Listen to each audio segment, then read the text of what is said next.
All right. Good afternoon, everybody. My name is Jason Flame. Welcome to the Master Motivation Podcast today. Our guest, I'm excited. This is going to be a fun one. My guest today is Grandmaster Chucky Currie, who has won world titles in fighting forms and weapons. He's the man that Chuck Norris named the new Bruce Lee. World Black Belt Masters Hall of Fame.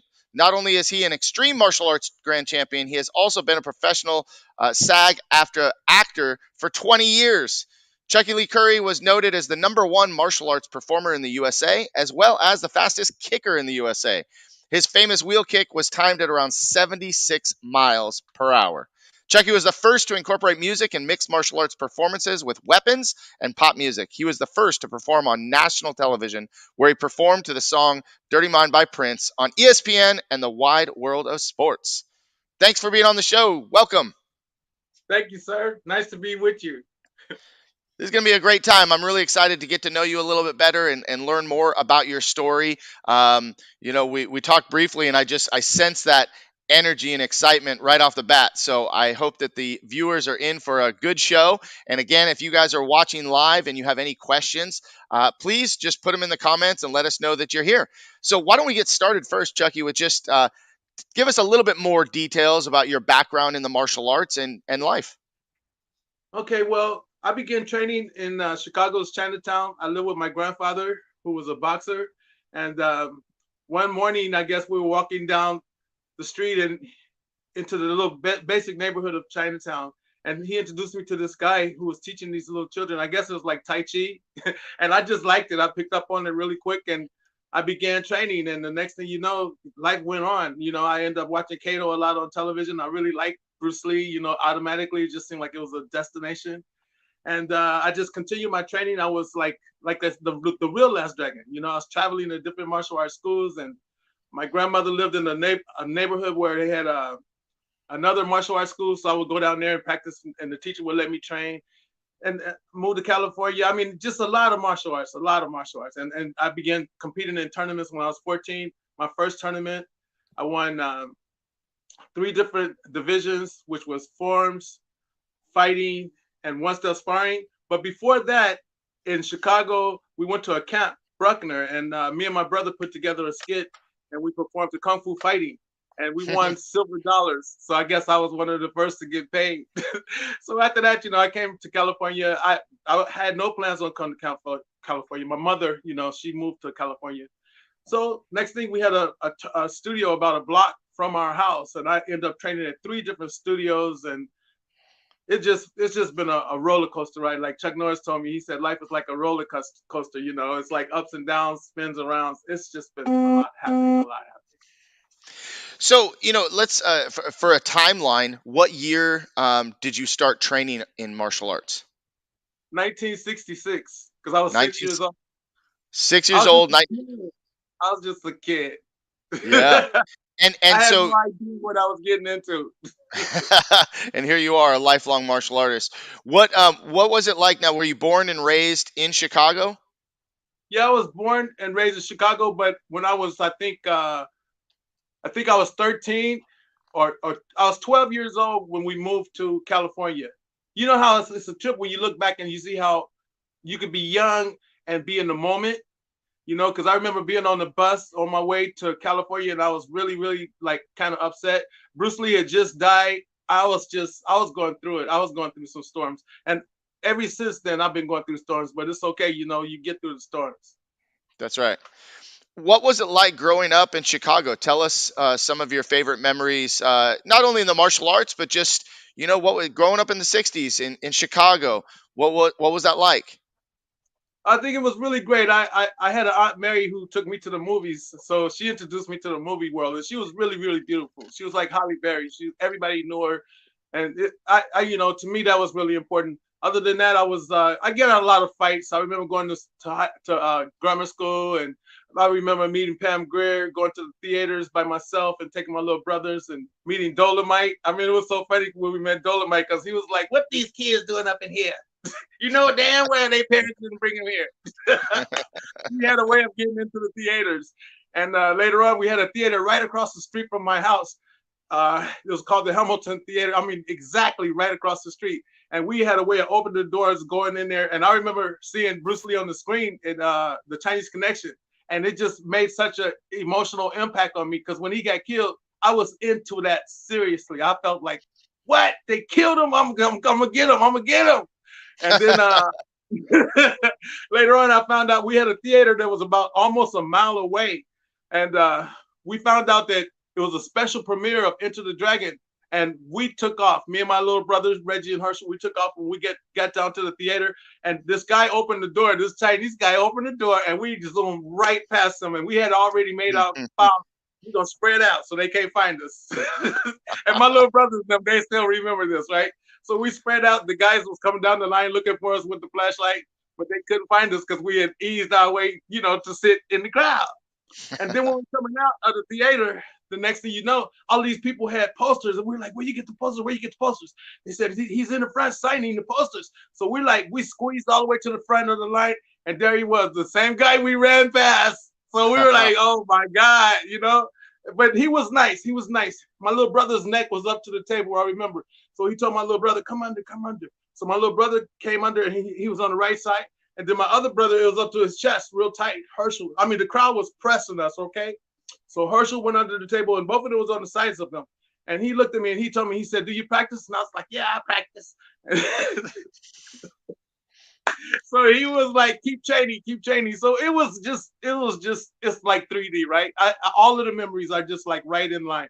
So it's just been a good time. And after meeting him, I ended up meeting Pam Greer, and she asked me, she said, "What you gonna be when you grow up?" I said, "I'm gonna be a superstar just like you." She goes, "Okay, well, come see me in Burbank." And it just, everything was just happening so rapidly. And I am glad that my brother Lando stopped me, because one time I got into a fight, and somebody stole something from me, and I went looking for them. But I was in the wrong as well, because my mother told us, "Don't never bring nothing in this house that you didn't buy." And these guys, there used to be a train in our backyard, and these guys used to throw these boxes off the train. And one day I decided I'm gonna give me a box, right? And in the box was a chair. So we got a chair of all things, right? So I got the chairs, and we went and we hid them in the basement. And then when I went back to try to look for the chair, I couldn't find it. And the guy's name, believe it or not, the guy's name was Kato. So I was like, "I'm gonna get this guy. I'm gonna get this guy." I got my brother's gun. And I packed this gun, and I went looking for him. My God, right? Thank God I didn't find him. So when I came back, my brothers was like, "Chucky, where's the gun?" I go, "I don't know." He goes, "Yeah, you don't bring it out, but let's go in the house." So my brother got the gun from me. My oldest brother, Henry Orlando Currie, rest in peace. He said, "Let me handle the guns. You do the kicking and punching, and I'll handle the guns." And I said, "Okay." And I thank him for that, because he said, otherwise I end up in jail or, locked up somewhere. And it's been a real serious ride. Real serious Wow. ride. As a matter of fact, when it came to competition, I did not want to compete. I told my teacher, "No, I'm not going to compete." He goes, "Yes, you are." I go, "No, I'm not." I said, I don't have a uniform." He goes, "I'll get you a uniform." I was like, "Well, I don't got a cup." He goes, "Well, I'll get you a cup. You go compete." And he put me on the stage. It was at the Oakland Community Learning Center, and I won all 3 divisions. There it is. And was There that what it is. that that was your first tournament, That was my first tournament. After and you were that, it was four? like seemed like every 3 months we were going to tournaments, and I did not like it. But my teacher was like 100%. Julius Baker, he was 100% behind me. He's like, "No, don't worry. One fight at a time. You're gonna do it. You got talent, and we're gonna use it." He said, "You like to fight?" I go, "I don't like to fight. I don't like to lose." Right. So that he said, "Oh, we definitely put you on the circuit," and it just rolled.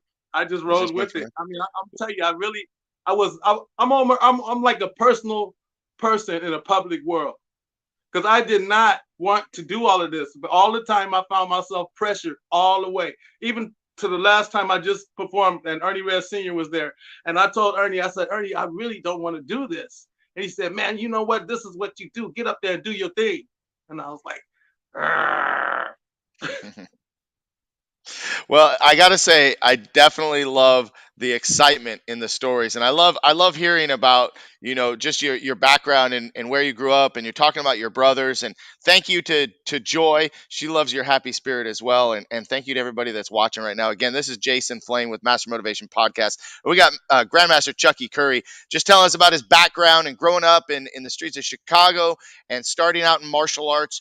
One of the things that you continue to bring up, and it was part of your life, is just the movie industry, right? It seems that when you were a young child, that going to the theater and seeing movies and the whole deal, that seemed like it was a passion of yours. So tell me, how much of an impact did watching movies impact you to the point where you became someone that worked in the movie industry?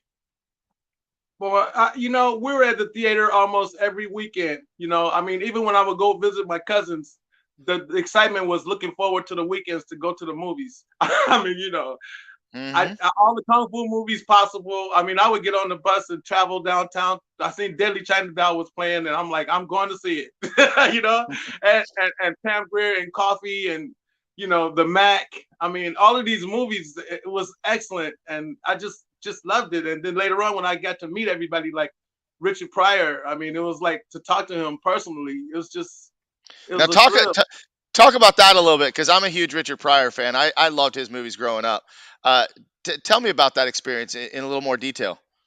Okay, well, I have a cousin who has a martial arts school up in Los Angeles. So I went to his studio and I was standing in his studio and I went to go to breakfast one morning. And when I went to breakfast, there was this guy there. And I told this guy, he hadn't even came in yet. I was in there. It's like 11 o'clock special. So I got in and I was sitting down about to have breakfast. And this guy came in and the lady was telling him, no, you're late. You can't get in. And he's like, I always try to come here to get this breakfast. I be coming. I said, he could be my guest. He could be my guest. So she let him in and she was not happy, but he was happy. He was like, man, I said, man, you remind me of Richard Pryor. He goes, yeah, a lot of people tell me that. He goes, Richard Pryor lives in this town. And I was like, what? He goes, yeah, he lives right in Northridge. And I was like, oh my God, I got to find him. And so I go and I get on my bike and I pack up my resume. So I ride my bike all the way down to this neighborhood and I'm just rolling around. And I see this mailman and I was like, do Richard Pryor live around here? He goes, yeah, he lives around here. You're really close. And I was like, man, where does he live? He goes, I can't tell you. I'm not allowed to tell addresses. So a few minutes later, this little kid come riding up on the bike and I was like, hey, where did Richard Pryor live? Where did Richard Pryor live? And he's like, he lives right there. And it was a big fence, a big old like cement fence. So it was this guy that was cutting leaves. So I asked the guy, hey, can I look at the house? Can I look at the house? He goes, sure, come up. So I climbed up the ladder and I looked and I saw this big, beautiful yard and this house way back in this like white Rolls Royce. And I was like, oh my God, this is serious. So then I went and I put my resume in the mailbox.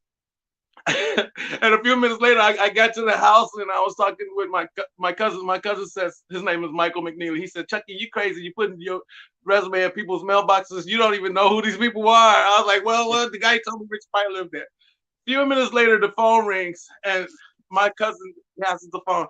He's like, Chucky, it's Richard Pryor. I go, get out of here. He goes, no, it's Richard Pryor. I go, man, I don't want to hear it. He goes, Chucky, it's Richard Pryor. So I pick up the phone and I go, hello? And he goes, hey, Chucky, it's Richard Pryor. And I was like, God, Jesus Christ. I go, I'm going to hang up the phone. He goes, no, this is really Richard Pryor. He goes, I was really impressed when I seen you put your letter in the mailbox. He goes, because to me, that was genius. He goes, there wasn't no stamp on it. And I knew you was a star when there was no stamp on the envelope. And I was like, oh my God. He said, unfortunately, this is the last week of filming, so I would like for you to come down Monday to the set of JoJo Dancer. And I was like, cool, great. I'll be there. And I had no idea what the theater was. I caught a cab. I was just thinking about it the other day. I caught a cab and it took forever to get there in the cab, right? And I'm like, how am I going to pay for this? I get to the theater, and once I get into the theater, it was packed. There was a lot of people, but they were outside the theater. You know, you got the inside, then you had the outside, inside. Right. So this lady told us, she goes, don't nobody go inside the theater. Don't nobody go. Everybody stay out here. Otherwise you get kicked off the set.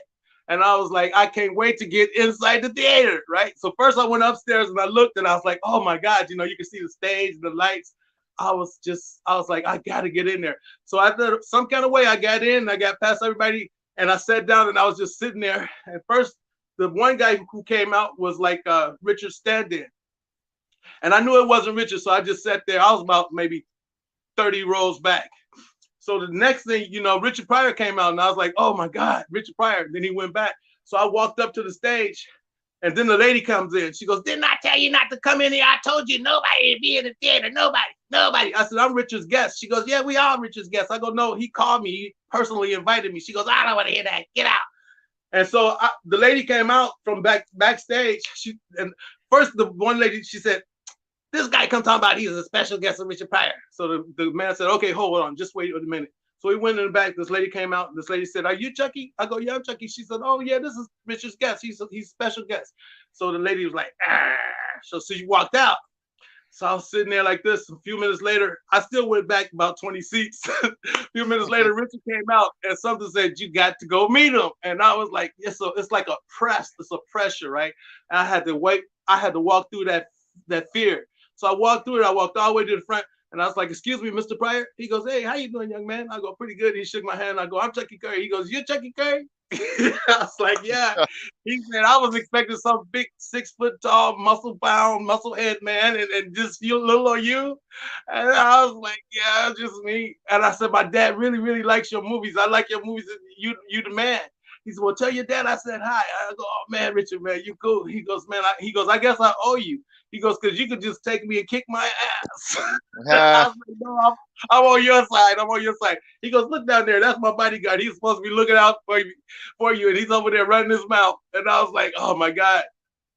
I said, Richard, I'm on your side. I'm on your side. So he's, enjoy yourself. Have a great time. I was like, okay, cool.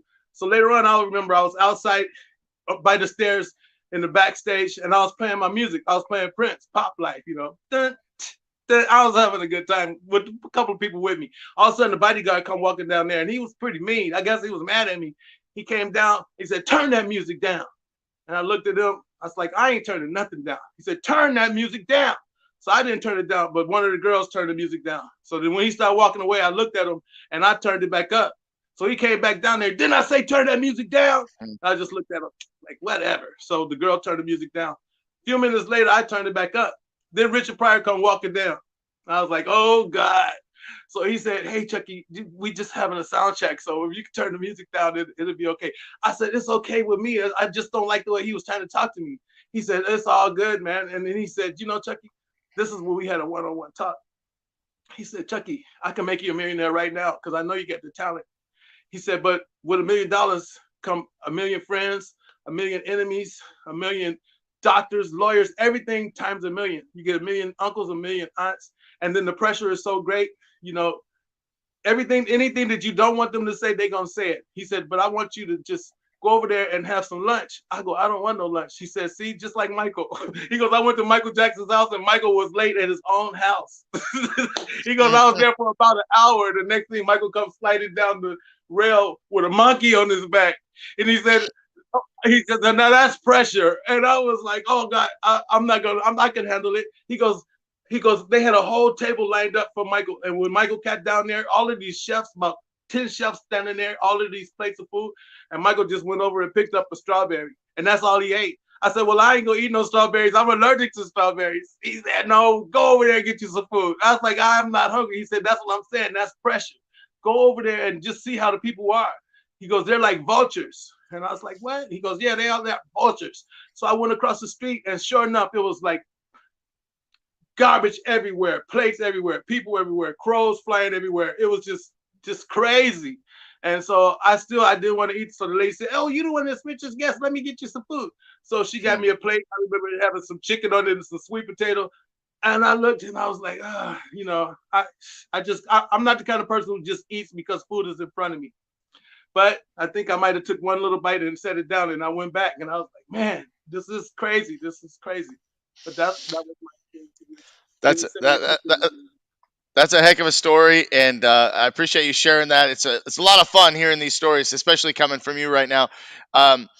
What's your favorite Richard Pryor movie? We'll just finish that part of the show. Well, to me, I think I like all of his movies, but I like Which Way Is Up. Yep. That's a good one. Which Way Is Up? Because I like the one scene where the girl really liked him and she was trying to get it with him, and he goes, I'll be with you on Wednesday. And then all of a sudden she said, Richard, it's Wednesday. He was like, growing up for me, Brewster's Millions was hilarious. The Toy, hilarious. Good movies, great Oh yeah, I stories. really like Brewster's Millions too, because I really like that lady in there, Lynetta McGee. She was one of my favorite. I love her. Yeah. Well, let's get back to a little bit more of the martial arts. So you mentioned, I believe you mentioned his name was Julius. Is that who was your first Julius instructor? Baker. Yeah, Grandmaster Julius Baker. I had a lot of instructors. Like I said, I was going to 4 studios at one time, literally. I would go out of this one to that one, and one time it was so funny because I was at Grandmaster Kenny Yoon's studio training, and Julius Baker came up there. He goes, "What is my student doing over there?" And Grandmaster said, "No, this is my student." And he says, "No, it's my student." So I was just like, "Oh my god!" And then another time I was at Young U Studios and I was training with Luther C. Crease and Grandmaster Kenny, Greg McKinney. And Julius said, "Chucky, what are you doing here?" And I was like, "I'm practicing." And he's like, "Man, you can't train at all of these schools." And also I was training at this Kung Fu school that was right up the street too. So it just was fun. It's just Now fun. this was when you were in California, correct? Yeah, once I came to Yeah. California, I was all over the place. And what did you notice was the biggest difference when you moved at the time, from Chicago to LA to California? What was how was the culture different? What was the same? What was that like? What was the transition like for you? Actually, when I moved to California, I moved to Berkeley first. So I was in Mm, Berkeley. I was going to yeah. high school. I had just got through getting into the most important high school in Chicago, which was Dunbar Vocational. It was really hard to be getting in that school. You had to have a 9.8 or 9.9 average, and I passed the test with a 9.8 in math and a 9.9 in history. So I was in. Next thing, my mom decides to move to California. The studio from Young U Studio was like about a block from the house, and all of these gigantic trophies was in the window. So I just was Hmm. bam, locked in. So I remember going to the studio, sitting down, watching somebody fight. And then this guy came over to me. They were sparring. So this guy says, "Can you beat him?" And I was like, "I ain't gonna let him beat me." He's like, "Step into my office." And I was like, "Oh," because he was dressed in regular clothes. I stepped into his office, and that's still my friend right now, Greg McKinney, Grandmaster Greg McKinney. And he said, "You know what? If you clean the studio, vacuum, clean the trophies, clean the bathrooms, that'll be a deal. You could work with us. You could train for that." And I was like, "Okay." And I came home and my sister's like, "Oh no, it's another studio at the Young Adult Project, and it's free." So I went over there, and that's when I met Julius Baker. And he's like, I was watching. First of all, he was teaching at Malcolm X School, so I was watching the classes. And he said, "I know you're a martial artist because would nobody sit through the whole class if they weren't?" He goes, "Next time you come, bring your uniform." So I was like, "Oh." So I brought my little pants and my white shirt because I had been training in Chicago at the Urban Progress Center, with another grandmaster. So it just was good. The next thing you know, training every day, never missing. And all of a sudden there was that tournament. And like I said, I was not planning on competing, but life is what life is. Now you trained at four different schools at the same time. What were the different disciplines, the different styles of martial arts that you were training in at the time? Okay, well, Grandmaster Kenny Yoon, he taught a style called Tiger Design. Tiger Design was it wasn't like Kung Fu, it was different. It had all of these different type of motions, right? Hmm. And so that was Tiger. And he also was a grandmaster in Taekwondo. But what happened is he hurt his back, so he couldn't do kicks no more. So he developed Tiger. And then Byung Yu Studios was mainly like Taekwondo, which was called Young Do Wan, which was like meaning Dragon's Way, which was my grandmaster Byung Yu, who's really famous martial artist. And Hmm. Julius Baker, he was a student of Byung Yu and Kenny Yoon. So I was actually tied up in that little circle and didn't even know it. And then there Hmm. was a kung fu school that I was going through, and his name, I just remember him as Sifu. I don't really remember his last name. It was a long time ago, but he was really cool. And one time he showed up to a tournament that I was competing at later on, and he told me, and that was straight kung fu, and it was really hard. I remember just standing in the stands, just sweating, dripping sweat. It was hard. But he came to the tournament. He said, "Chucky, if you want to do movies, just do movies. Go to Hollywood and just make movies." But I was almost my brother told me one time, he said, "Chucky, you want to be in Hollywood, you can make it big, but I think you're scared." And I was like, then that was a brother who he's a really serious artist. His name is Kevin Currie. He's been missing for like about 12 years. I don't know what happened to him, but we miss my brother. But it's just been a rapid fire, so to speak. Yeah, you brought up a big name, Byung Yu. I remember my instructor, Dennis Ichikawa. would talk about Byung Yu, from the early days and the competitions. And I'm in Moore Park, California, and there was a school here that the students, the Cowgills was the last name. They had a martial arts school, and they taught Young Do-won in Taekwondo way back in the day. And I would hear about Byung Yu, but I never met him. I never knew him, but I knew of him.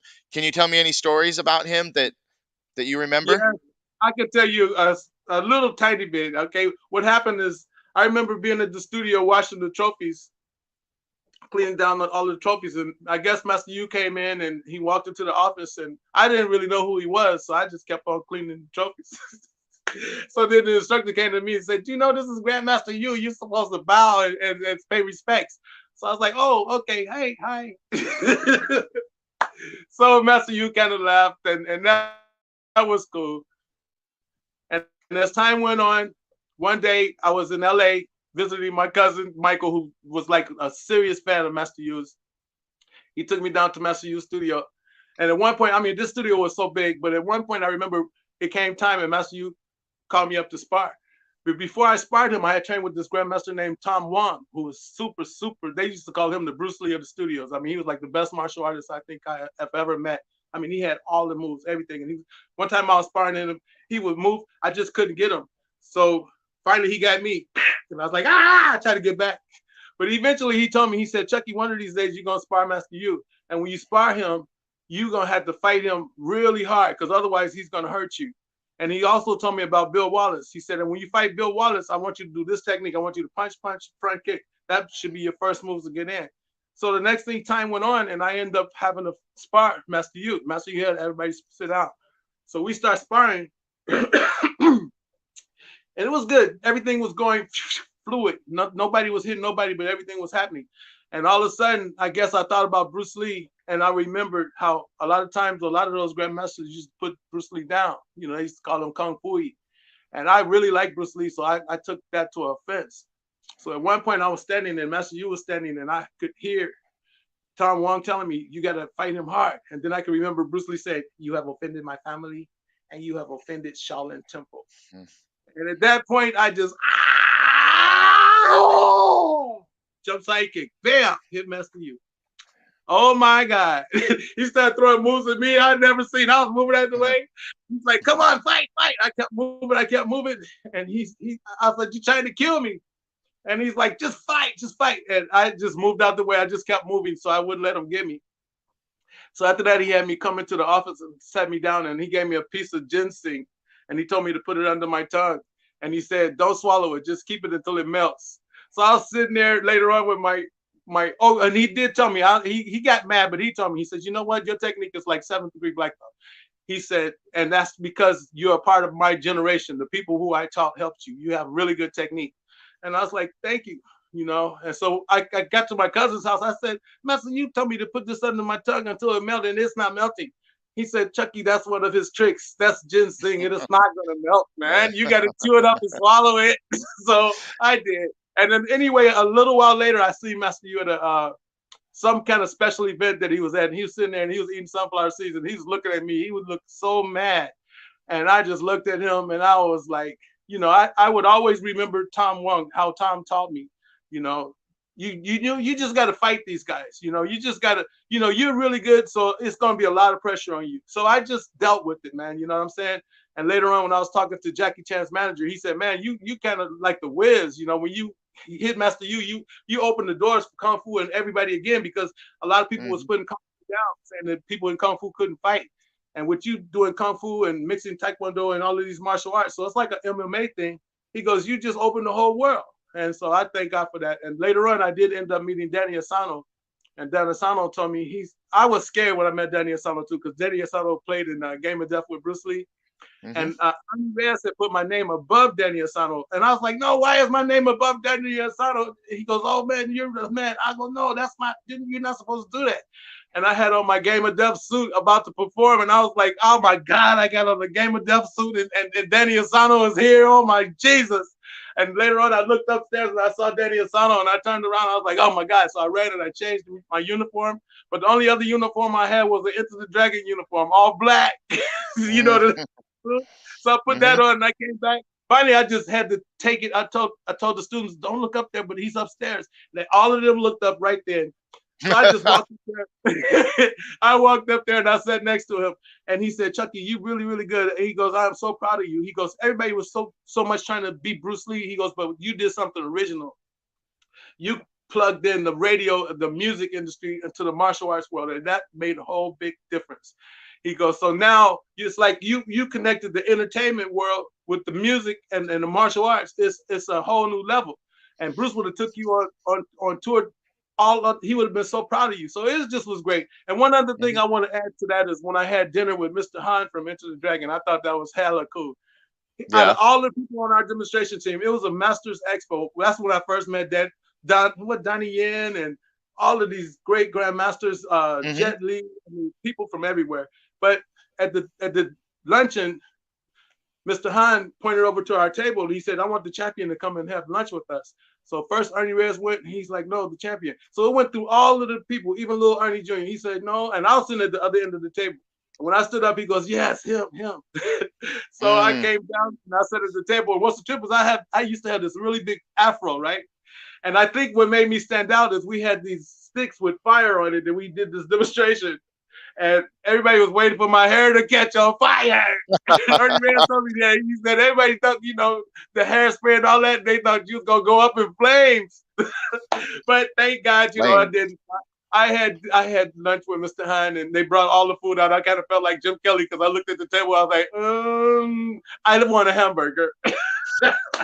Well, so listen, tell me this story about how you're the man that Chuck Norris named the new Bruce Lee.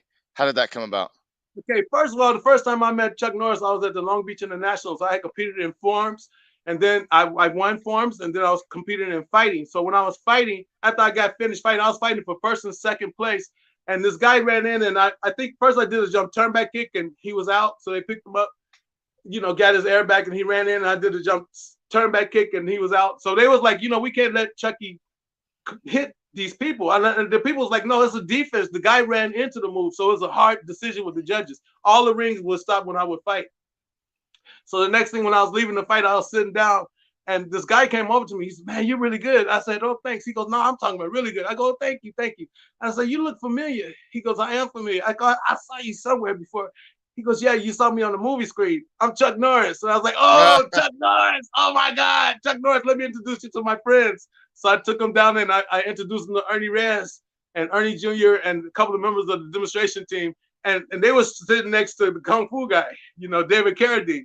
So I was like, "Oh man, this is so crazy. This is so crazy." So later on that night, I came in, I ended up meeting Clint Eastwood, Sidney Poitier, and the guy who played as Beretta. So he said, "You always tell the star because they always come when no one's here." It was just three of them and me in the whole tournament. The place was empty. I would have a way of going in and look around and look at the trophies and stuff before competing.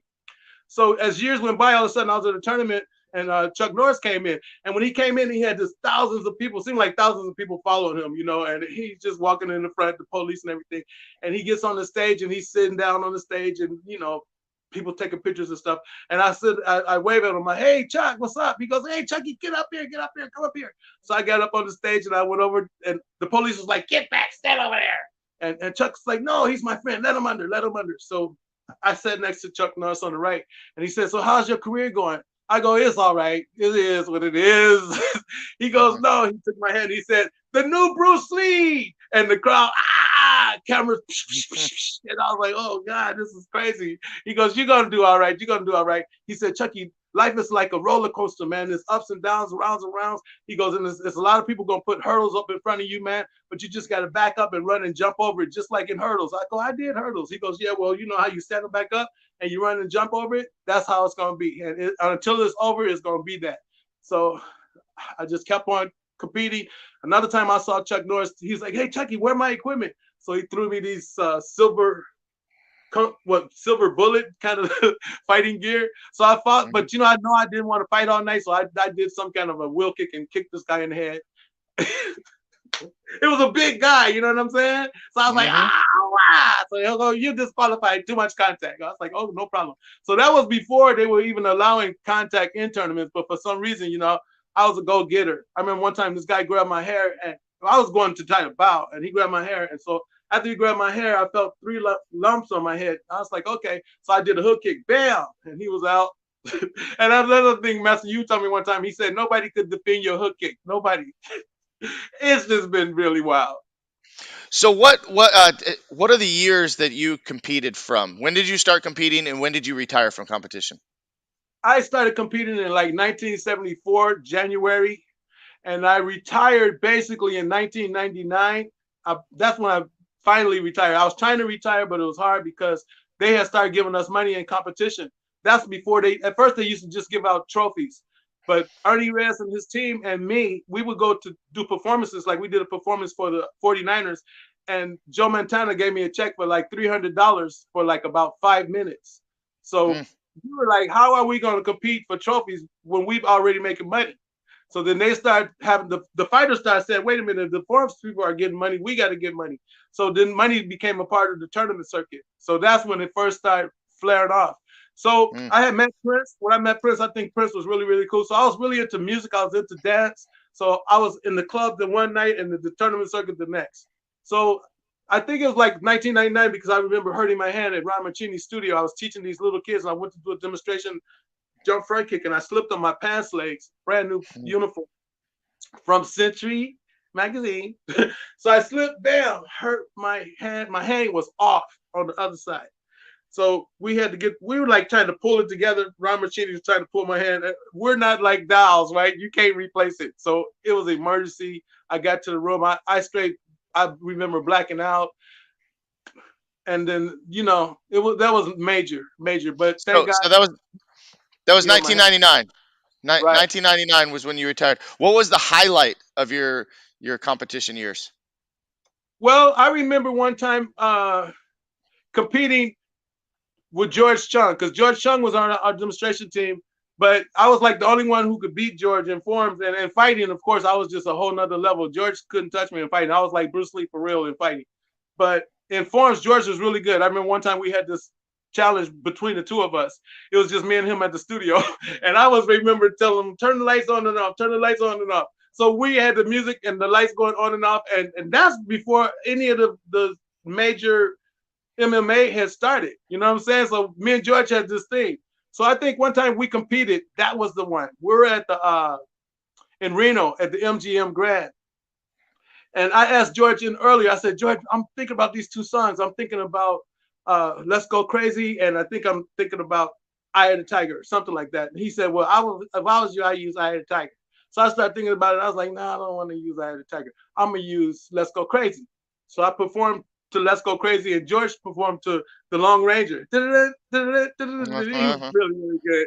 So when I competed to Dearly Beloved, we gathered here today, "Let's Go Crazy," the crowd went crazy, man. They loved it.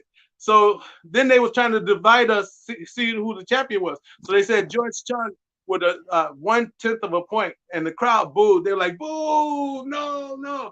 And they started saying they gave George a rave. You know how the crowd goes like that. Hmm. They, so they gave that to George, and George was good. I know he was good. I mean, he was just a serious showman. So, but somebody told me before I performed, show him how it's done, Chucky. Show him how it's done. And afterwards, when they were trying to say George had won, the people gave me a rave, and then after that, they all lit their lighters.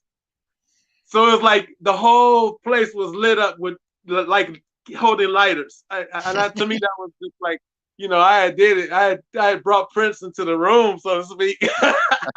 So that was it. Afterwards, they gave us both a trophy and split the money down the middle. So that was, to me, that was like the highlight as far as in forms competition, because it just took the martial arts world to a whole nother level. Well, it sounds like you've had a heck of a career. You've been involved in martial arts. You've been in the movies. You've competed in martial arts tournaments, and you've met a ton of celebrities all throughout the movie industry. What are you most excited for now, and what's next for you? Oh well, last weekend I did a demonstration, and I told myself I really didn't want to do the demonstration because like just like before, I never really wanted to get into the circuit and all of that. I was more like I like to watch maybe. But last weekend when I did the demonstration, I did it to Billie Jean, and I was like, it was almost like a rap. because it reminded me of this one girl and the kid, the whole little story. So I didn't do the whole demonstration. I stopped at one point. I did the back moonwalk, and I just said, "That's it, no more. That's it. I'm not gonna do any more public performances. I'm just gonna do movies." And I'm talking with Brett Ratner about Rush Hour 4, and my friend Curtis. He's always inspiring me. As a matter of fact, that day I called Curtis. I texted him. I was like, Curtis, I really don't want to perform. I seriously don't. And I called Julius Baker, and Julius Baker's like, "No, that's your job. You gotta do it." And he laughed at me, and I was like, I don't want to do it. And he's like, "It's not about what you want to do. You got to do it. You owe it to the public." So I went on, and I just did that particular part. And I made my little short movie Into the Tiger, and we were really successful. We won the Action on Film Festival in Las Vegas. Director Bill Duke and I are friends, and he gave me really good advice. He told me I need to come up with something where I could keep myself in the public eye. So then I came up with the Ninja News because it's really simple. I could just tell people, stay positive. Don't let nobody get you down. Forget all the evil people. Breathe in positive, exhale negative. So it was like an outlet for me. So right now I Mm-hmm. just want to do movies. I met Brad Pitt. Brad Pitt helped me get into the union. Brad Pitt, Andy Garcia, and Bernie Mac. I almost kicked the director, Steven Soderbergh. I'm on the set doing moves, and all of a sudden, I throw a sidekick and hold it. And Steven Soderbergh is about 7 inches behind it, and he looked at me like, and I was like, "Oh my God, I'm sorry. I'm so sorry." I like movies, and I like being in front of the camera as well as being behind the camera. And so I'm working with a production company up here. I'm not sure I better mention it. Ocean Shores Productions, Pacific Shores Productions. So I'm just more into the movie industry, and I do work security. I really don't like it because I'm like right in the middle of the public. And of course, I'm not wearing a karate uniform, so they don't know who I am. A couple of people know who I am as far as martial artists. And I'm in there with thousands of people a day. It's like 3,000 to 5,000 people, and they speak in all these different languages. It's so much pressure, But luckily, they really like me as a guard because I am like a ninja guard. So I'm quiet. I get up. I take my rounds whenever I feel like it. I could go outside when I want. It's not like I'm tied down. It's like it's almost like an invisible cage, but life goes on. Well, listen, I want to thank you for being on the show today, and I wish you all the best and look forward to what you do next. For everybody that watched us here live today, thank you, and thank you for some of the comments that came in. Please share the video, and if you have any comments or questions later, drop them in the comment box, and we'll get back to them. But Chucky Currie, thank you so much for your time, and thanks for being on the show today. Thank you very much, Mr. Flame. I really enjoyed it. It's always good to just express yourself. Take Well, care hey, of you, thanks brother. again. God bless you. You too. Thank you. All right, guys, take care. We'll see you next time for our next interview. Thanks for watching Master Motivation Podcast today.